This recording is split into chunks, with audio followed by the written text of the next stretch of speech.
अध्याय 4 गृहस्थ के लिए आचार, आहार, व्यवहार। मानव जीवन के 4 आश्रमों में से गृहस्थ आश्रम को सर्वाधिक महत्वपूर्ण माना गया है, क्योंकि वही अन्य तीनों आश्रमों ब्रह्मचर्य, वानप्रस्थ और संन्यास का आधार है। मनुस्मृति के चौथे अध्याय में गृहस्थ जीवन के विविध आयामों को अत्यंत विस्तार से प्रस्तुत किया गया है। यह अध्याय केवल आचरण के नियमों का निर्देश नहीं देता, बल्कि एक आदर्श जीवन पद्धति का सजीव चित्र प्रस्तुत करता है, जिसमें त्याग है, तप है, संयम है और सामाजिक उत्तरदायित्व का भाव भी है। आइए इन प्रमुख बिंदुओं को विस्तार से समझते हैं। दान देने के नियम। गृहस्थ आश्रम में दान का विशेष महत्व है। मनुस्मृति में कहा गया है कि गृहस्थ को अपनी कमाई का एक भाग निर्धनों, ब्राह्मणों, अतिथियों और विद्यार्थियों को दान में देना चाहिए। यह दान केवल आर्थिक नहीं होता, अन्न, वस्त्र, विद्या, सेवा और समय ये सब भी दान की श्रेणी में आते हैं। दान के पीछे भाव यह है कि जीवन में जो कुछ हमें प्राप्त है वह केवल हमारे लिए नहीं, बल्कि समाज के लिए भी है। जो गृहस्थ निस्वार्थ भाव से दान करता है, उसका जीवन पवित्र और समाज के लिए प्रेरणादायी बनता है। मनुस्मृति स्पष्ट कहती है कि दान हमेशा योग्य व्यक्ति को उचित समय पर और नम्रता से देना चाहिए। दान में दिखावा नहीं होना चाहिए।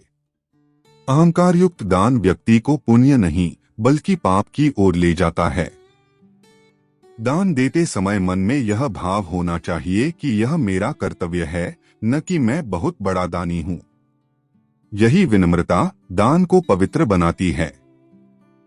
व्यापार, सत्यवादिता और संयम। गृहस्थ जीवन में व्यापार और अर्थोपार्जन आवश्यक हैं, परंतु उसमें भी धर्म का पालन करना अनिवार्य है। मनुस्मृति के अनुसार व्यापार करते समय छलकपट, झूठ, तौल में बेईमानी और ग्राहक को धोखा देना, ये सब पाप हैं। एक आदर्श गृहस्थ वही है जो ईमानदारी से व्यापार करता है, लाभ कमाता है, लेकिन दूसरों को हानि पहुंचाए बिना। सत्यवादिता का आदर्श मनुस्मृति में बार बार दोहराया गया है। सत्य केवल वाणी से नहीं, आचरण से भी प्रकट होना चाहिए। एक गृहस्थ को अपने जीवन में ऐसा आचरण करना चाहिए कि समाज उसे देखकर आदर्श गृहस्थ की परिभाषा समझे। संयम यहाँ अत्यंत महत्वपूर्ण है। इंद्रियों पर नियंत्रण, लोभ पर अंकुश और वासनाओं की सीमित पूर्ति, यही संयम है। यदि गृहस्थ अपने जीवन में संयम को स्थान देता है, तो न केवल वह स्वयं सुखी रहता है, बल्कि अपने परिवार और समाज के लिए भी सुरक्षा और शांति का कारण बनता है। असत्य भाषण और पाप से बचा।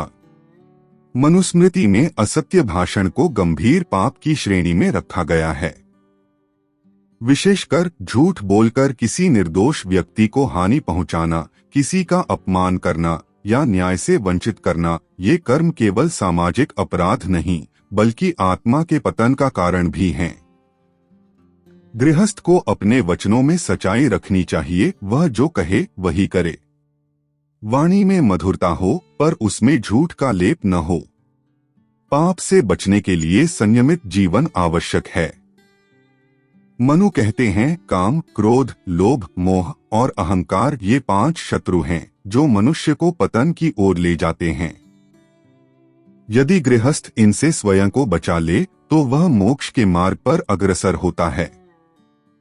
साथ ही अन्याय, हिंसा, चोरी, छल, कपट, इनसे दूरी बनाकर जीवन जीना ही सच्चा धर्म है।